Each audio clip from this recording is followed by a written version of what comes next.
12월 13일 라이트 앤 딜라이트 말씀 묵상의 시간입니다. 거룩하신 아버지 하나님, 오늘도 주님의 은혜와 사랑을 의지하고 이 하루를 시작합니다. 우리에게 말씀하여 주시는 주님 앞에 우리가 겸손히 우리의 마음을 활짝 열고 주의 말씀을 듣게 하여 주옵소서. 우리의 생각과 우리의 삶의 모든 것들을 열어 주의 말씀으로 가득 채우게 하여 주옵소서. 주님의 말씀을 깨닫고 그 말씀대로 순종하며 살아가는 것이 우리 인생을 가장 복되게 하는 길임을 알게 하여 주옵소서. 오늘도 말씀하시는 주님의 그 말씀을 붙잡고 살아갈 수 있도록 우리를 성령으로 충만케 하여 주옵소서.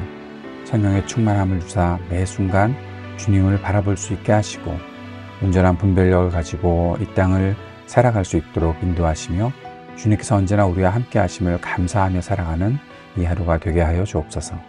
예수님 이름으로 기도드립니다. 아멘. 오늘은 아모스서 7장 10절에서 17절까지 말씀을 함께 읽고 묵상하겠습니다. 아모스서 7장 10절에서 17절 말씀입니다. 베델의 아마샤 제사장이 이스라엘의 여로보암 왕에게 사람을 보내서 알렸다. 아모스가 이스라엘 나라 한가운데서 임금님께 대한 반란을 선동하고 있습니다. 그가 하는 모든 말을 이 나라가 더 이상 참을 수 없습니다. 아모스는 여로보암은 칼에 찔려 죽고 이스라엘 백성은 틀림없이 사로잡혀서 그 살던 땅에서 떠나게 될 것이다 하고 말합니다. 아마샤는 아모스에게도 말하였다. 선견자는 여기를 떠나시오. 유다 땅으로 피해서 거기에서나 예언을 하면서 밥벌이를 하시오. 다시는 베델에 나타나서 예언을 하지 마시오. 이곳은 임금님의 성소요 왕실이오. 아모스가 아마샤에게 대답하였다. 나는 예언자도 아니고 예언자의 제자도 아니요. 나는 뒷짐승을 먹이며 돌 무화과를 가꾸는 사람이요. 그러나 주님께서 나를 양떼를 몰던 곳에서 붙잡아 내셔서 주님의 백성 이스라엘에게로 가서 예언하라고 명하셨소. 이제 그대는 주님께서 하시는 말씀을 들으시오.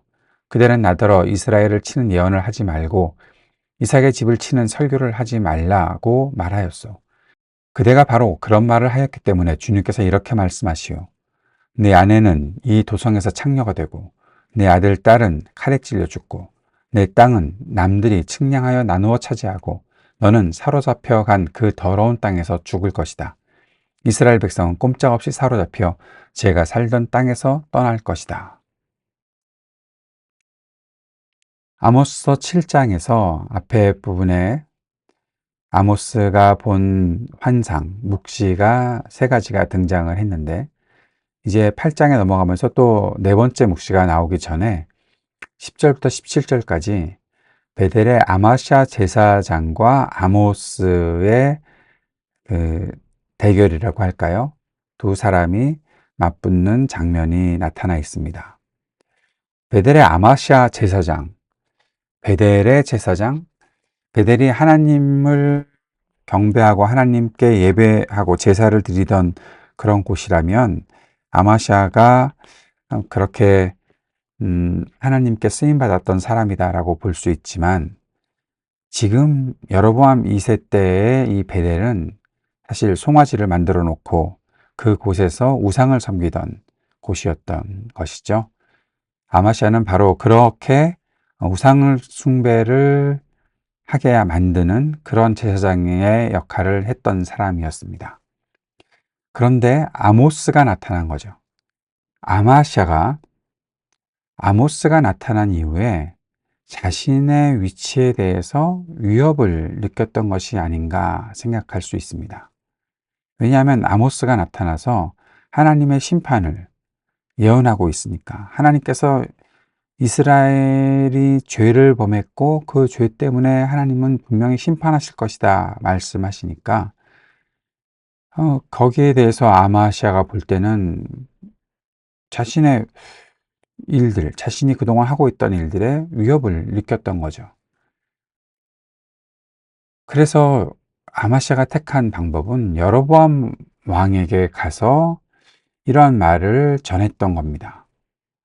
아모스가 이스라엘 나라 한가운데서 임금님께 대한 반란을 선동하고 있습니다. 여로보암과 아모스 사이에 이간질을 하고 있는 것이 아마시아가 했던 일이죠. 아모스가 여로보암 왕에게 계속해서 또 이스라엘의 지도층에게 계속 하나님의 말씀을 전하면서 심판을 말하고 있으니 이건 반란이다 라고 느끼도록 아마시아가 아모스를 그렇게 고발하고 있는 거죠.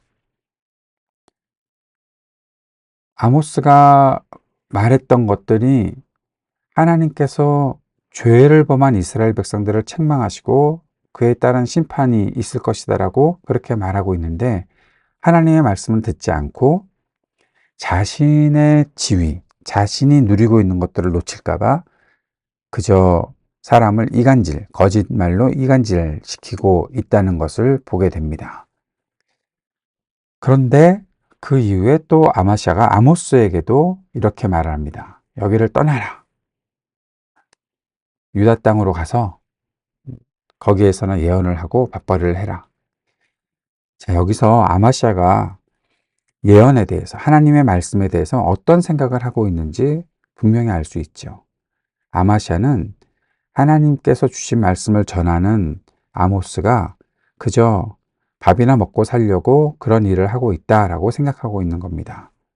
자기가 그랬던 사람이니까, 자기는 제사장이 되어서 그렇게 제사장으로서 먹고 사는 일들을 하고 있으니 아모스도 똑같이 그렇게 밥벌이를 위해서 예언하는 사람이니까 여기서 장사 잘 되겠냐? 여기서 잘 되겠냐? 너 유다 땅으로나 가서 거기서나 해라. 베델에 와서 예언하지 말아라. 라고 얘기하고 있는 겁니다. 그리고 아마시아가 또 하나 생각하고 있는 것은 이 베델이 임금님의 성소, 왕실이다.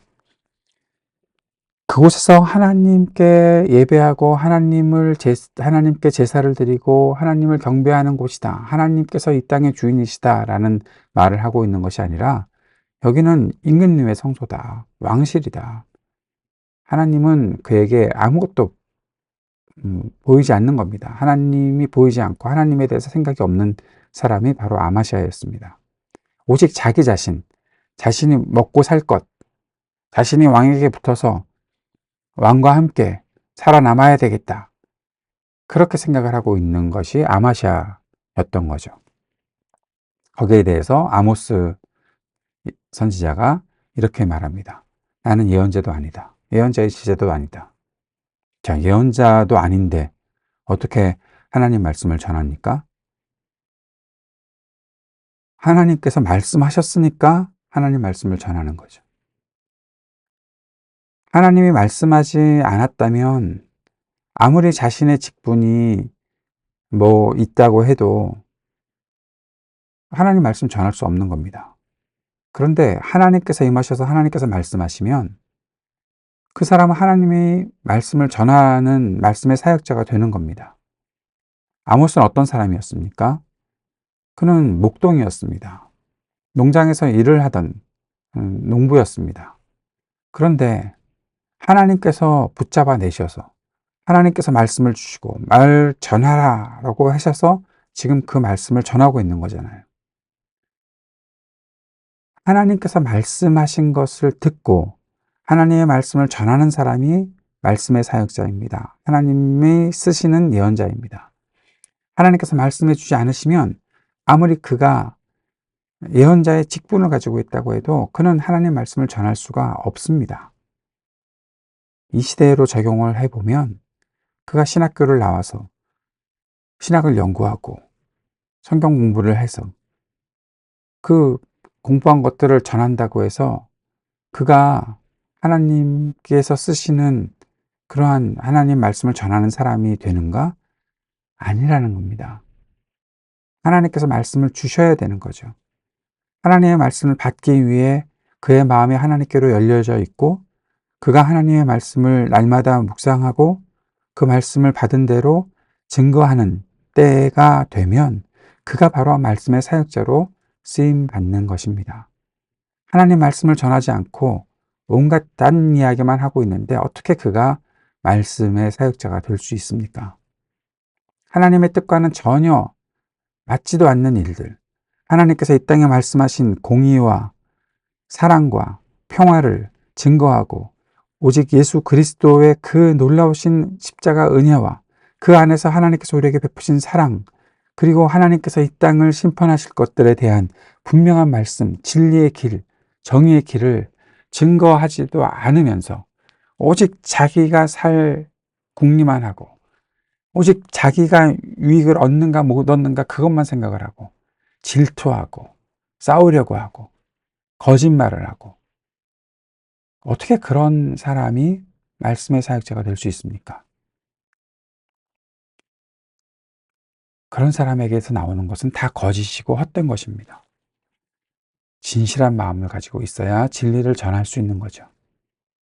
하나님께서는 아마샤에 대해서 분명히 심판의 메시지를 전하십니다. 아모스를 통해서. 이것은 아모스가 아마샤를 질투해서 하는 말이 아니라 하나님께서 하신 말씀을 그대로 전한 겁니다. 아마샤는 어떻게 됩니까? 비참한 최후를 맞게 될 것입니다. 가족 전체가 아마샤라는 한 사람 때문에 그의 가족이 그렇게 비참한 하나님의 징벌을, 재앙을 받게 된다는 것입니다. 짧은 말씀이지만 오늘 말씀에서는 정말 누가 진짜 예언자인가, 누가 진짜 하나님의 말씀을 전하는 사람인지 분명하게 선포하고 있습니다. 말씀을 정리해 봅니다. 하나님의 사람이라면 진실을 말해야 합니다. 진실을 말하는 진실한 사람이 진리를 전할 수 있습니다. 하나님의 말씀을 들어야 하나님의 말씀 전할 수 있습니다. 겸손히 경청하는 사람이 진리를 말할 수 있는 사람입니다. 말씀의 사역자는 말씀의 모든 것을 걸고 사는 사람입니다. 자기 중심적인 생각을 하는 사람, 자신을 지키려고 하는 사람은 진리에서 멀어지고 말씀을 전하는 일에 쓰임받을 수 없습니다. 거짓을 말하고 사람을 미혹하게 하는 자는 반드시 멸망합니다. 하나님의 그 엄유하신 그 영광 앞에 겸손히 무릎 꿇을 때 하나님의 말씀을 받을 수가 있고 하나님의 말씀을 받았을 때 하나님의 말씀을 증거할 수 있습니다. 자신의 직업, 자신의 직위 그런 거 지키려고 거짓말하는 사람, 회개치 않는 사람, 그저 거짓에 현혹되어서 거짓말로 백성들을 미혹하게 만드는 사람, 그 사람은 반드시 멸망하게 될 것입니다. 주님께서 가르쳐 주신 기도 함께 드리겠습니다. 하늘에 계신 우리 아버지, 아버지의 이름을 거룩하게 하시며 아버지의 나라가 오게 하시며 아버지의 뜻이 하늘에서와 같이 땅에서도 이루어지게 하소서. 오늘 우리에게 일용할 양식을 주시고 우리가 우리에게 잘못한 사람을 용서하여 준 것 같이 우리 죄를 용서하여 주시고 우리를 시험에 빠지지 않게 하시고 악에서 구하소서. 나라와 권능과 영광이 영원히 아버지의 것입니다. 아멘.